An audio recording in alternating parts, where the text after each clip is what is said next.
اس کتاب کا اتارا جانا اللہ کی طرف سے ہے جو غالب ہے، حکمت والا ہے۔ اے پیغمبر، ہم نے یہ کتاب تمہاری طرف سچائی کے ساتھ نازل کی ہے، تو اللہ کی عبادت کرو، یعنی اس کی عبادت کو شرک سے خالص کر کے۔ دیکھو، خالص عبادت اللہ ہی کے لیے زیبا ہے، اور جن لوگوں نے اس کے سوا اور دوست بنائے ہیں وہ کہتے ہیں کہ ہم ان کو اس لیے پوجتے ہیں کہ وہ ہم کو اللہ کا مقرب بنا دیں۔ تو جن باتوں میں یہ اختلاف کرتے ہیں اللہ ان میں ان کا فیصلہ کر دے گا۔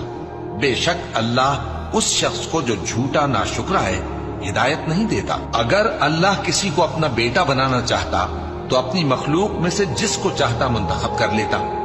وہ پاک ہے، وہی ہے اللہ جو اکیلا ہے، بڑا زبردست ہے۔